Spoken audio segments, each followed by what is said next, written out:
कुंडली में कहीं पर केतु और शनि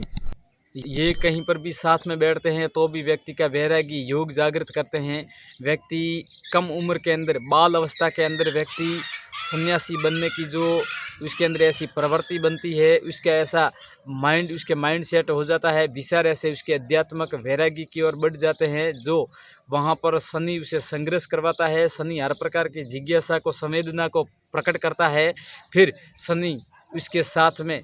जब केतु उसके साथ में रहते हैं तो उसके माइंड से हर प्रकार से मोक्ष कर देते हैं। मोह माया त्याग करके उसे संसार से, बंधनों से छोड़ करके उसे एक तरह का जीवन यानी सन्यासी जीवन, अध्यात्म मार्ग और ऐसी किसी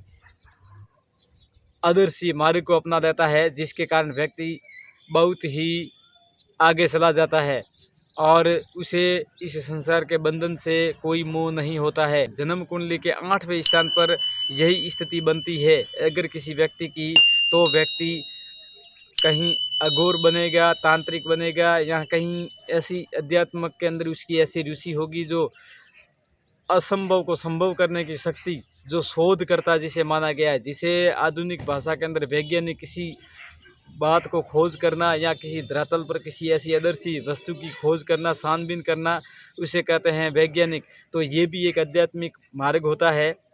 जहाँ आदर्शी वस्तुओं की, जहाँ शक्ति को संग्रह किया जाता है और उसी शक्ति को समाज के अंदर, सेवा के अंदर लगाया जाता है। ऐसा योग अगर किसी की जन्म कुंडली के अंदर बना हुआ है तो आप महादेव की शरण में रहिए, महादेव की उपासना करिए। ब्रह्म मुहूर्त में उठ करके आप उसी ब्रह्म मुहूर्त में वैरागी के लिए दशांश निकालने के लिए अपने जीवन का जो भाग होता है, उस भाग के अंदर जो अशुभ योग होते हैं उसका तोड़ यही है कि आप अध्यात्म को सुनो और आध्यात्मिक के दृष्टि के कारण आप ध्यान करिए। वैरागी को धारण करके सुबह प्रातः ब्रह्मकालीन जो मुहूर्त आता है उसके अंदर आप ध्यान करके मध्यस्थ अवस्था में शून्य मुद्रा में जा करके आप बैठ करके आप इसी